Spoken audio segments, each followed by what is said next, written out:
Olá, meus amigos, bom dia. Foi com grande alegria que aceitei o convite da Pastoral Política da nossa Arquidiocese de Cascavel para palestrar sobre princípios que nos são tão caros. Vamos falar sobre a doutrina social da Igreja.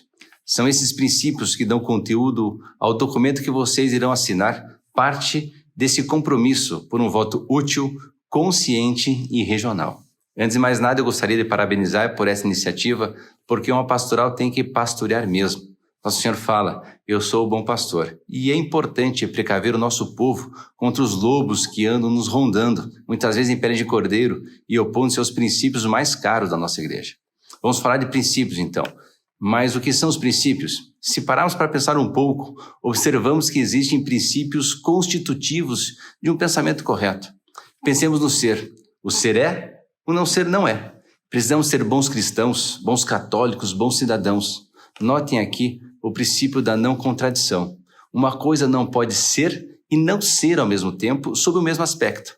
Se somos bons cristãos, precisamos necessariamente sermos bons cidadãos, precisamos ter unidade de vida. No raciocínio prático, o primeiro princípio é o bem, porque todos nós agimos por uma finalidade.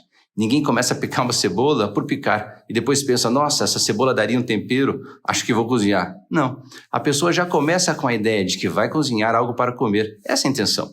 E daí ela vai olhar para a geladeira, ver o que dá para fazer, ir cortando os ingredientes, temperando, etc. Pode ser que ela não tenha uma ideia detalhada, mas ela sabe aonde quer chegar. Assim, as nossas finalidades parciais, nossas metas na vida, não fazem sentido se não houver um fim final, uma meta útil. Afinal, por que fazemos tudo o que fazemos? Por que entrar na política e ser candidato a um mandato público? Esse fim último é justamente o bem comum. Desde a antiguidade, os filósofos se perguntavam sobre o que é o bem. Aqueles que deram as melhores respostas foram justamente Platão e Aristóteles. Para Aristóteles, o bem é aquilo que todas as coisas desejam. Mas o que todas as coisas desejam?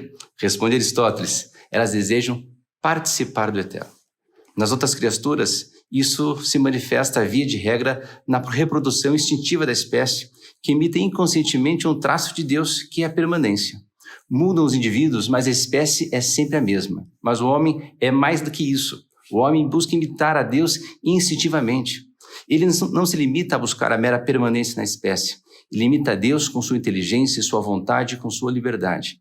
E essa liberdade não é uma mera capacidade de refrear os instintos, mas de superar esses instintos em um nome de um bem maior, que é um bem que o homem capta com a inteligência, um bem imaterial que é a perfeição. Por isso o homem não é que nem os outros animais que reproduzem sempre o mesmo modo de vida, como é um formigueiro ou uma colmeia.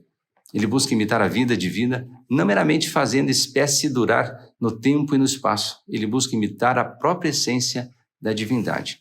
A gente que é católico acredita que Deus se revelou como uma comunhão trinitária de amor. E é por isso que a gente busca imitar isso na nossa vida social. Comecemos então pelo primeiro princípio, o bem comum. Todos os princípios da doutrina social da Igreja derivam do bem comum, que é o primeiro princípio. O nosso fim último e bem comum, por excelência, é Deus. Por isso, o compêndio da doutrina social da Igreja diz assim, o bem comum da sociedade não é um fim isolado em si mesmo. Ele tem valor somente em referência à obtenção dos fins últimos da pessoa e ao bem comum universal de toda a criação. Deus é o fim último de suas criaturas e, por motivo algum, se pode privar o bem comum da sua dimensão transcendente, que excede, mas também dá significado à dimensão histórica.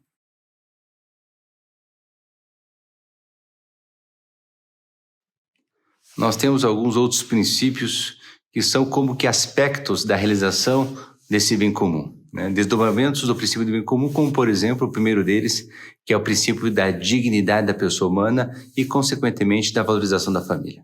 Todas as pessoas, por serem criadas à imagem e semelhança de Deus, estão destinadas a participar da sua comunhão. São portadoras de uma dignidade, vamos dizer assim, superior. O homem, que é a imagem e semelhança de Deus, também é assim. Por isso, não existe dignidade da pessoa humana sem família. É fácil a constatação de que o ser humano não é que nem os outros animais. No mundo animal, não existe incesto. Se houvesse incesto, ninguém mais se distinguiria pela sua relação dentro da família. Isso é um tabu praticamente universal. Grupos humanos que não respeitam isso jamais saem da barbárie. É a família que distingue o ser humano dos outros animais. É justamente porque o ser humano é capaz de se distinguir por relações únicas, pai, filho, irmãs, mãe, que ele é capaz de se autotranscender para além dessas relações. Se vocês forem ver os outros animais por aí, principalmente os selvagens, é quase impossível distinguir um dos outros, são muito parecidos. Mas o ser humano não. Cada ser humano é muito diferente um do outro. Cada um de nós possui uma singularidade que os outros animais não são capazes de possuir. Mas vejam, não é a singularidade pela singularidade.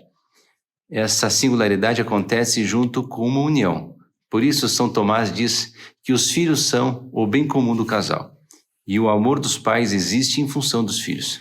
Por isso, a preservação e promoção da dignidade da pessoa humana passa necessariamente pela defesa da família natural. Essa definição está escrita no artigo 226 da nossa Constituição e também é bom notar que está também no Pacto de São José da Costa Rica e na Declaração de Direitos Humanos da própria ONU. Muitos querem fazer a gente crer que a família é uma escolha, que é uma mercadoria, que a gente escolhe o que é a família. Essas pessoas acham que a família é um negócio, feito para satisfazer os próprios desejos. Um erro, que é uma mera construção social. Não, não é uma mera construção social.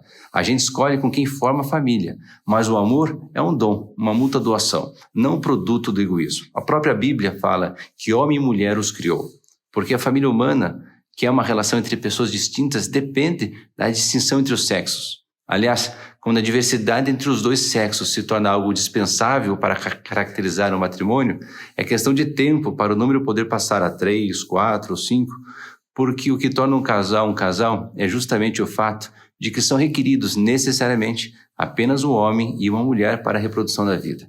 Não existe um filho de 2 pais ou de 2 mães. No meio disso tudo, o filho é visto como coisa a ser produzida ou adquirida, como um brinquedo. Isso é um risco muito grande. Então não é assim. A adoção não é dar uma criança a um casal, mas dar uma família a uma criança. Em relação a isso, só uma última coisa para a gente ter em mente. A própria irmã Lúcia, a vidente de Fátima, disse o seguinte: a batalha final entre Deus e Satanás será em torno da família e ao matrimônio.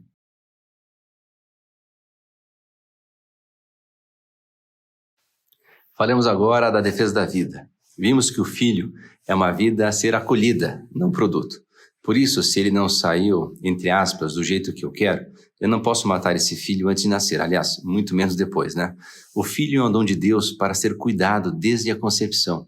Esse cuidado com a vida envolve também os nossos idosos. Assim, não podemos pactuar também com a prática de eutanásia. Afinal, a vida é um dom de Deus e devemos honrar quem nos deu essa vida.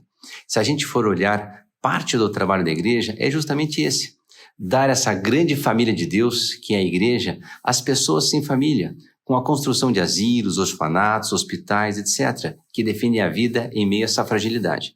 Aliás, uma vez perguntaram a uma antropóloga qual era a primeira evidência arqueológica da civilização e ela respondeu: um fêmur curado de uma fratura.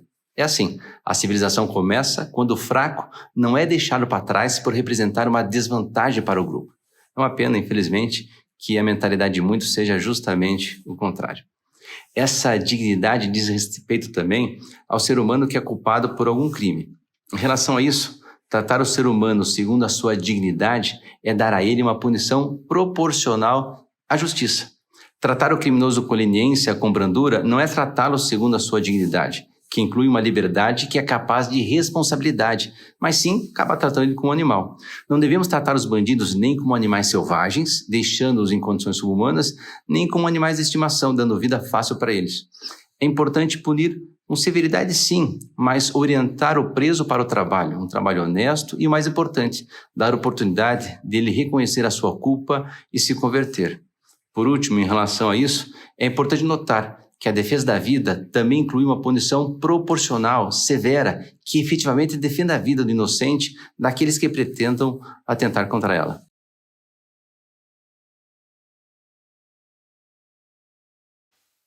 Falemos agora da casa comum e ecologia humana.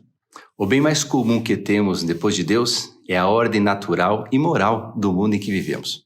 Se o ar e as fontes de água estão poluídos, todos nós saímos prejudicados. Por isso, o Papa Francisco tem falado do cuidado da casa comum. Exemplos de como defender a casa comum é cuidando para evitar a poluição e o tratamento do esgoto nas nossas cidades. Mas, para além disso, se o ambiente moral está poluído, todos ficamos envenenados por diversas substâncias tóxicas, que são os vícios. As pessoas não podem mais confiar umas nas outras porque não há lealdade. A inveja, a cobiça, há outros tipos de poluição que sujam a mente. As TVs, as revistas e as redes sociais estão cheias deles. Por isso também o Papa XVI falou em ecologia humana.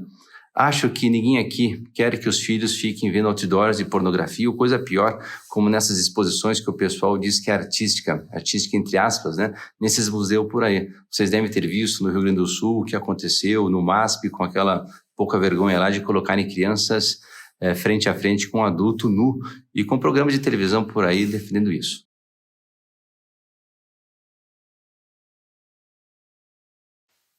Pensemos ainda em outros aspectos do bem comum. Um bem comum que temos é a linguagem.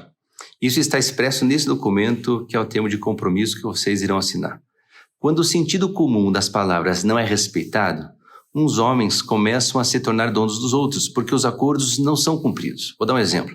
Se eu combinei de vender 1000 vacas e te dou 1000 bois, não adianta dizer que é tudo igual, porque é da mesma espécie, simplesmente porque boi não dá leite.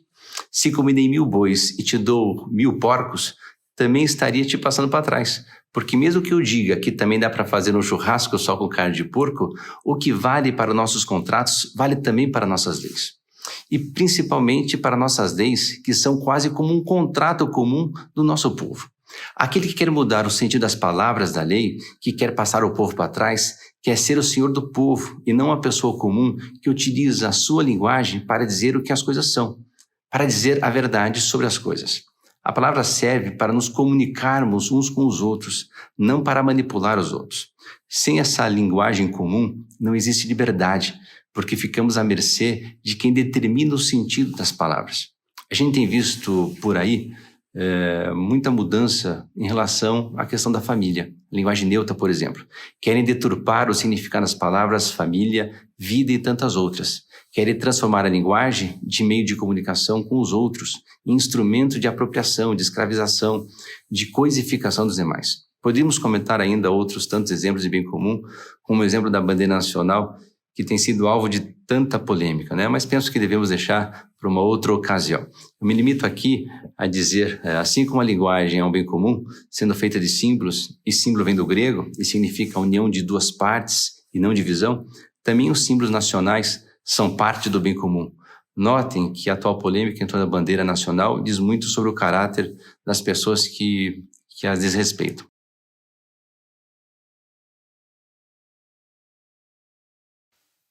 Bom, passemos agora a falar sobre o princípio da subsidiariedade.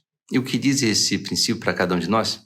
Diz que as pessoas que estão mais próximas de uma situação, a começar pela própria pessoa, no que diz respeito a somente ela, conhecem, em regra, o melhor naquele caso, a melhor solução. No caso das famílias, os pais são os mais competentes, via de regra, para cuidar dos filhos. E por quê? Porque ninguém conhece os filhos tão bem quanto os pais. Platão e os hippies, já tiveram essa ideia de que os filhos e as mulheres poderiam ser em comum, mas ambos foram refutados por Aristóteles e pela realidade também. Cada um cuida melhor daquilo que é seu, do que está mais próximo. Não é só uma questão de conhecimento, é de amor também. Os hippies tentaram fazer essas comunidades de mulheres e filhos, mas deu errado. E nisso vai um parênteses, Mesmo as famílias que são poligâmicas, ou seja, um homem com várias mulheres, ou as poligínicas, uma mulher com vários homens, não existe uma comunidade total. Notem que não existe uma família sem o princípio de unidade. Esse negócio dos hippies é óbvio que deu errado. Quando tudo é de todo mundo, nada é de ninguém. E as pessoas só vão dar atenção ao que é mais agradável. Inclusive, vão disputar o que for mais agradável e abandonar o que é menos agradável.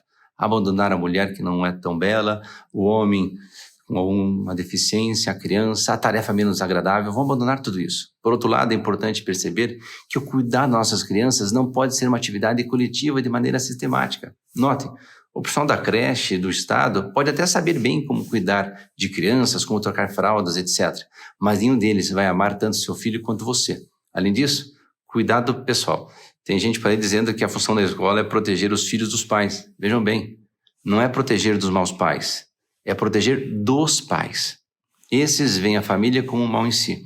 Querem substituir a família pelo Estado. Isso é um erro. Há uma encíclica do Papa Pio XI que diz que os pais são os principais responsáveis pela educação dos filhos e não a escola. São Tomás fala que educar os filhos é um direito natural dos pais. A tal ponto que nem o católico pode dar educação católica para os filhos de não católicos sem o consentimento dos pais. Querem que os seres humanos sejam filhos de chocadeira, sem identidade, sem dignidade. Essa dignidade vem do amor dos pais, de cada um se saber único e insubstituível na sua casa, amado por si mesmo. A gente tem que lutar contra quem diz o contrário.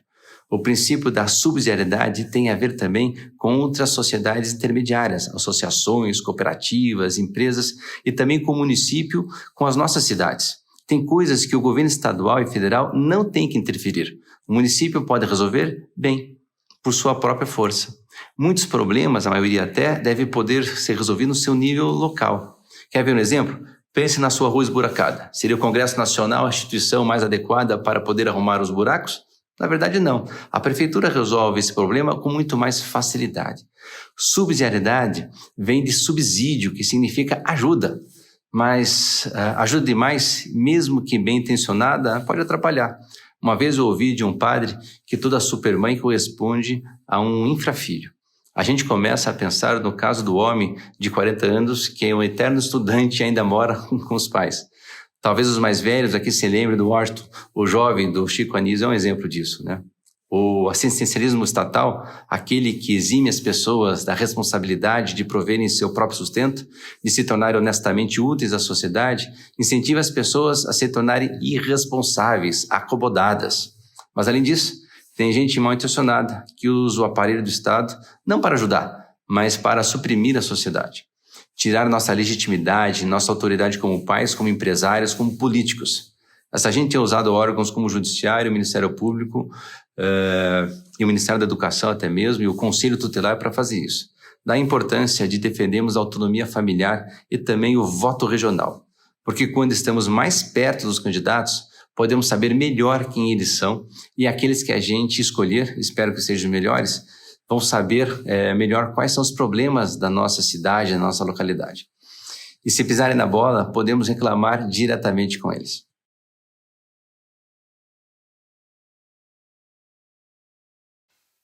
Bom, falemos agora da destinação universal dos bens. O princípio do bem comum também nos lembra que existe a destinação universal dos bens, que não é socialismo. Significa apenas dizer que o que é bom deve ser comunicado, mas também dizer que o trabalhador é digno do seu salário. Ou seja, aqueles que têm bens devem pôr esses bens em comum. Isso não significa, claro, que eles têm que fazer isso de graça. Até porque, se as pessoas perceberem que podem comer sem trabalhar, não irão querer trabalhar e irão ser parasita. Não é isso que queremos. É igual ao que eu falei anteriormente. Se tudo é de todo mundo, ninguém vai querer fazer o que é mais fácil. Só quando se recebe alguma recompensa por aquilo é que, em regra, as coisas são feitas.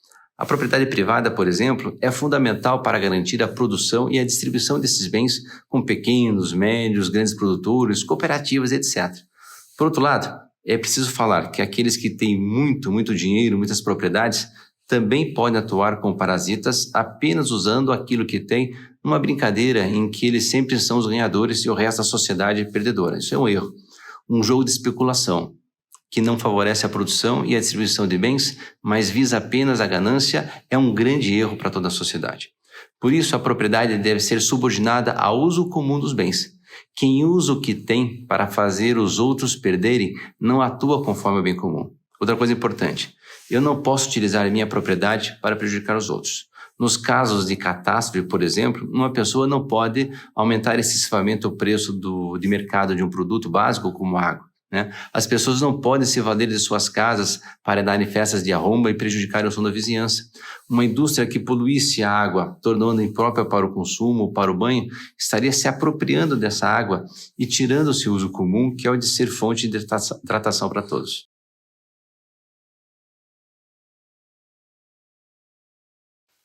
Passemos ao princípio da solidariedade. A questão da ajuda, da qual falei anteriormente, é importante quando a gente trata do princípio da solidariedade. O princípio da solidariedade nos faz ajudar os nossos irmãos que, por algum motivo, fora de sua vontade, não são capazes de trabalhar. Ele nos leva, o princípio, a querermos socorrer os incapacitados, os idosos, os órfãos e os outros que passam por necessidades. No caso que são capazes, essa ajuda deve respeitar a sua liberdade, aplicando o princípio da subsidiariedade. Ensinar a pescar, não simplesmente dar o peixe na mão. Isso não significa que devemos querer resolver de uma vez por todas o problema da pobreza. Diz a Escritura, pobres sempre os tereis convosco, diz o Senhor. Colocar como fim último da nossa vida acabar com a pobreza é ideologia, é messianismo. Temos que fazer aquilo que somos capazes de fazer. Aliás, é importante lembrar que a miséria material não é o único tipo de miséria humana. Olha, algo que eu admiro são essas casas de recuperação de viciados. Elas fazem um trabalho fantástico porque não se preocupam só com o ser humano como trabalhador, mas como pessoa, como alma.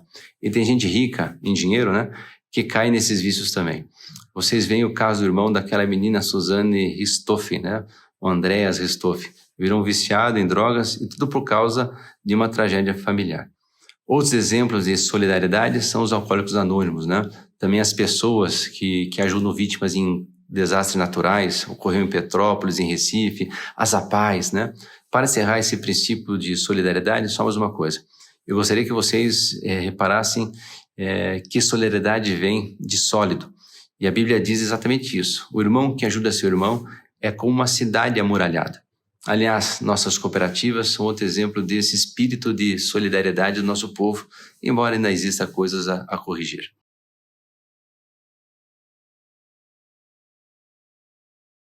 E o que falar do princípio da participação e voto consciente? Essa nossa responsabilidade como pessoas não se limita a ajudar diretamente os mais pobres ou os que têm algum problema grave. Mesmo quando não podemos fazer isso, a gente tem que querer participar da política, da coisa pública, da vida pública, na medida das nossas possibilidades. E isso é o princípio da participação. Garanto que todos já ouviram essa frase, todo mundo quer o venha a nós, ao vosso reino nada. Não é todo mundo que é chamado a ajudar diretamente o próximo, em asilos, em orfanatos, em hospitais.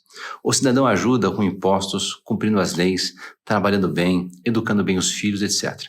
Mas a gente que é político presta uma ajuda que, mesmo sendo indireta, é muito importante. Isso vale principalmente para a parte do voto consciente. A gente tem que se informar bem sobre em quem vai votar, em quem vai apoiar, conhecer os princípios das pessoas e procurar apurar bem notícias, buscar confirmar as fontes, não dar ouvidos a boatos. Eu falei anteriormente dessa questão das pessoas que usam o Estado, que abusam do Poder Judiciário e do Ministério Público para querer acabar com a família, que atuam contra os valores cristãos. Por isso é imprescindível que as pessoas atentas ao bem comum se envolvam com a política. Poucos têm condições de passar no concurso para um lugar desses, no Ministério Público ou na magistratura, e esses concursos estão cada vez mais ideológicos. Mas todos nós podemos nos envolver com a política. A comunidade pode trabalhar junto e eleger boas pessoas para colocar lá no legislativo, no executivo e fazer mais. E se a gente não tem condições de eleger as melhores pessoas, pelo menos a gente pode eleger os menos ruins e fazer o nosso voto útil, porque nem todo mundo é capaz de ajudar, mas já ajuda muito quem não atrapalha. A questão ideológica está na nossa frente. Infelizmente, além de termos políticos que roubam o dinheiro da merenda dos nossos filhos, a merenda escolar, passamos a ter políticos que roubam a inocência dos nossos filhos, ensinando falsas ideologias. Ou pior ainda, políticos que queiram roubar nossos filhos da gente porque a gente ensina aquilo que é certo. Outra coisa importantíssima em relação a isso, importantíssimo mesmo, vocês sabem que existem instituições que podem ser muito mal utilizadas contra a família. Uma delas é o Conselho Tutelar. É preciso que a gente se organize, que coloque lá dentro pessoas com disposição para trabalhar pelo bem comum e que às vezes não sabe como, porque são cargos eletivos. Às vezes aquela senhora aguerrida do apostolado da oração, aquele senhor que já criou os filhos. Mesmo que a gente não possa fazer nada de extraordinário, a gente tem que pensar, se eu estou lá, é menos um lugar ocupado por uma pessoa com ideias ruins, com más intenções.